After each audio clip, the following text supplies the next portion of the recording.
श्रीमद् भगवद गीता पहला अध्याय। श्री ओम नमो भगवते वासुदेवाय वासुदेव विश्वेश्वराय आदि पुरुष अपरंपार अलेख पुरुषाय नमः।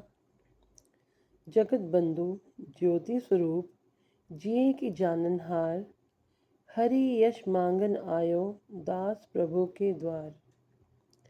श्री गीता जी के ज्ञान की कथा प्रारंभ। जब कौरव पांडव महाभारत के युद्ध को चले तब राजा धृतराष्ट्र ने कहा कि मैं भी युद्ध को देखना चाहूँगा। तब श्री व्यास जी ने कहा, हे राजन, नेत्रों के बिना युद्ध कैसे देखोगे? राजा धृतराष्ट्र ने कहा, देखूंगा नहीं तो श्रवण ही करूंगा। तब व्यास जी, जो कि एक महाज्ञानी इंसान थे, उन्होंने कहा, हे राजन, तेरा सारथी संजय जो कुछ भी महाभारत के युद्ध की लीला कुरुक्षेत्र में होगी वह यहाँ बैठे ही श्रवण करवाएगा। व्यास जी के मुख से ये वचन सुनकर संजय ने विनती करी, हे प्रभु, यहाँ हस्तिनापुर में बैठे कुरुक्षेत्र की लीला मैं कैसे जानूंगा तथा राजा को किस प्रकार कहूँगा। तब व्यास जी ने संजय को ये वचन कहे, हे संजय, मेरी कृपा से तुझे यहाँ ही सब कुछ दिखाई देगा। व्यास जी के इतना कहते ही संजय की दृष्टि दिव्य हो गई और बुद्धि भी दिव्य हो गई।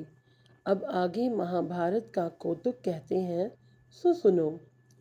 7 अक्षौहिणी सेना पांडवों की और 11 अक्षौहिणी सेना कौरवों की। ये दोनों सेनाएं कुरुक्षेत्र में जब एकत्र हुई तब धृतराष्ट्र ने पूछा, हे संजय, धर्म के क्षेत्र कुरुक्षेत्र में युद्ध की इच्छा से एकत्र हुए मेरे और पांडु के पुत्रों ने क्या किया? संजय ने कहा, पांडवों की सेना को व्यूहित देखकर दुर्योधन आचार्य द्रोण के समीप आकर कहने लगे, हे आचार्य, देखिए, आपके शिष्य बुद्धिमान द्रुपद पुत्र ने पांडवों की बड़ी सेना की कैसी व्यूह रचना की है। इस सेना में अर्जुन, भीम जैसे बड़े बड़े वीर, विराट, महारथी द्रुपद, धृष्टद्युम्न, चेकितान, बलवान काशीराज, पुरोजित कुंती भोज, नरों में श्रेष्ठ शैव्य, युद्धामन्यु, बलवान उत्मोजा, अभिमन्यु और द्रौपदी के पुत्र सबके सब महारथी हैं। हे ब्राह्मण श्रेष्ठ, आपके स्मरणार्थ अब मैं अपनी सेना के प्रधान सेनापतियों के नाम बताता हूँ।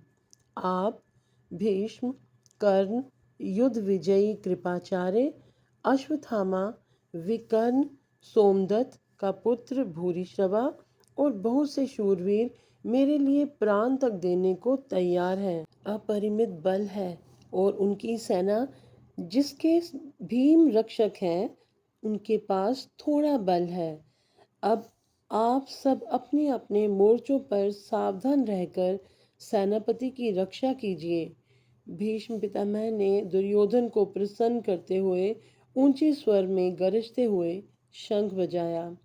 फिर वहां चारों ओर शंख, नगाड़े, ढोल, गोमुखादि बाजे बजने लगे, जिनका बड़ा भयंकर शब्द हुआ, जिसके अनंतर श्री कृष्ण ने, 5 जने और अर्जुन ने भी देवदत्त नामक शंख को और भीषण कर्म करने वाले भीम ने पौंड्रक नामक बड़े शंख को बजाया। कुंती पुत्र राजा युधिष्ठिर ने अनंत विजयी, नकुल ने सुघोष और सहदेव ने मणि, पुष्पक और धनुर्धर काशीराज, शिखंडी, धृष्टद्युम्न, विराट, अपराजित सात्विकी, राजा द्रुपद और द्रौपदी के 5 पुत्र और महाबाहु अभिमन्यु, इन सब वीरों ने अपने अपने शंखों को बजाया।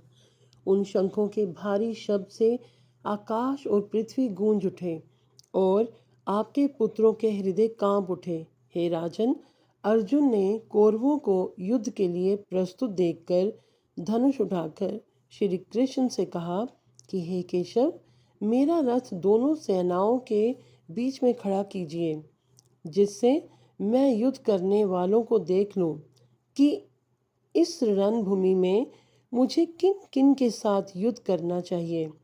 दुर्बुद्धि दुर्योधन से प्रीति करने वाले जो युद्ध के लिए यहाँ एकत्रित हुए हैं, उनको देखूंगा।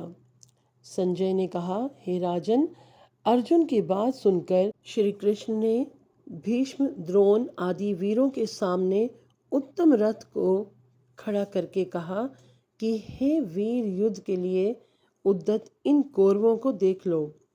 अर्जुन ने चाचा, बाबा, गुरु, मामा, भाई, पुत्र, पौत्र, मित्र, श्वशुर और स्वजनों को शस्त्रों से सुसज्जित खड़े देखा और उसने इन दोनों सेनाओं में अपने ही सब बांधवों को देखकर परम द्रयाद होते हुए ये वचन कहे, हे कृष्ण, युद्ध में आए हुए इन अपने बंधुओं को देखकर मेरे अंग ढीले होते जाते हैं और मुख सूखा जा रहा है।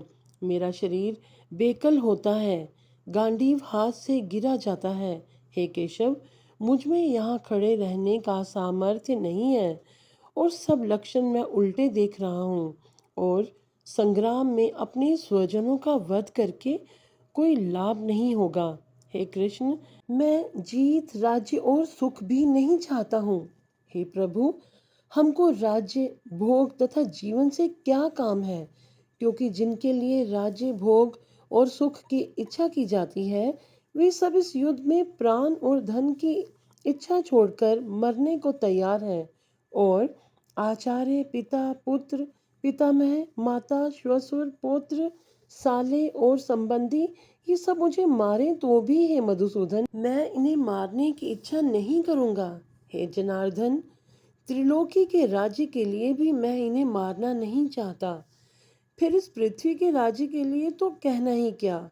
हे जनार्दन, धृतराष्ट्र के पुत्रों को मारकर हमारा क्या भला होगा, इसलिए हमें अपने भाई धृतराष्ट्र के पुत्रों को मारना अनुचित है। हे माधव, स्वजनों को मारकर क्या हम सुखी हो सकते हैं? ये सब लोभ के वशीभूत हैं और कुल का नाश करने तथा मित्र द्रोह करने में पाप को नहीं देखते। कुल नाश के दोष को जानते हुए भी हमको इस पाप से क्यों नहीं दूर रहना चाहिए? कुल का नाश होने से कुल के प्राचीन धर्म नष्ट हो जाते हैं, फिर धर्म नाश होने से कुल में पाप बढ़ता है। हे कृष्ण, पाप से कुल की स्त्रियां व्यभिचारिणी होती हैं, जिससे वर्ण शंकर संतान उत्पन्न होती है। वह वर्ण शंकर जिन पुरुषों ने कुल को नष्ट किया है, उनको तथा कुल को नरक में पहुंचाते हैं, क्योंकि श्राद्ध, तर्पण आदि बंद हो जाते हैं। वर्ण शंकर बनाने वाले दोषों से कुल ध्वंसकों के जाति धर्म और कुल धर्म निरंतर नाश होते हैं। हे जनार्दन, मैंने बारंबार ये सुना है कि कुल धर्म नष्ट होने से निश्चय ही नरक का वास करना होता है।